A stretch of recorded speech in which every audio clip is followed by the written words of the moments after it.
So just forward of that, we've got a flipper. It looks like that flipper comes a little bit further down, and then we've got the back of it coming over here like that. Looking to make sure they're not too far off, and they're just a little bit off, not a big deal. That's where the flippers are going to go. So the next thing we want to do is take a smaller V-tool, and I just want to outline those. Just going to go around those lines I just drew. And I don't have to go in very deep, because all we're going to do is relieve these to a point where they just stick out a little bit. But I got to do that before I round anything else out, because I don't want to round it and find out I have no room for the flipper. So I'm going to do that. And do that one right there. And then the easiest thing to do to get these things working is to go back and do a stop cut. Not real deep. You want to go no more than 1/8 of an inch at the most. Not sure what that is in millimeters for my European and Canadian friends, or even Asian and African and Russian. Let's keep them all there. Not sure what that is in millimeters, but we can look that up real quick. Anyway, then I just want to remove a little bit of wood. I don't need much to give the indication and indentation of that flipper. I don't need a whole lot of wood removed to give the indication that that guy has some flappers, flippy things that we use, that he uses to swim with. We know they don't fly, so we'll just use that to outline that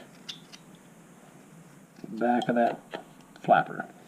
We'll do the same thing over here. It's going to be kind of hard to get into, so I'll go in with a fishtail gouge. Pull that one right off. Do the same thing as we go around the bottom of it. Be careful, because it'll slip on you if your tool's not very sharp, and then you end up having to make this flipper match the other one, and pretty soon they're too small for them to be even to be used for anything. So I got a flipper there. Do the same thing on the other side. And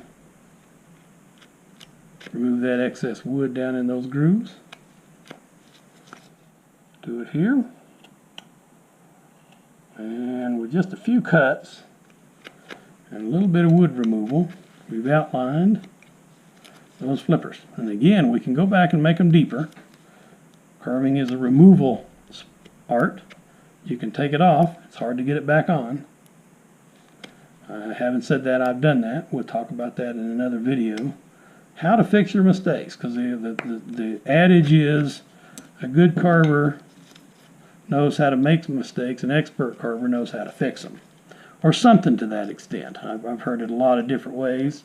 And to be honest with you, one of the biggest things I learned early on was to fix your mistakes, because nobody wants to fix your mistakes. Everybody wants to tell you how to do it. So the best way to do it is figure out how to do it your own self. You don't have to ask anybody else. So we're just going to give this guy an indentation, the indication of a little bit more rounded body there, and we can get to that point when we get to that point. Okay? So we've got flippers. We've got a bow tie. I'm going to remove all the drawing marks I've made to this point, so that I can see, because at most of those points I've drawn, I can see where wood needs to be it needs to be taken off. Because at most of those points I've drawn, I've also gone back and carved.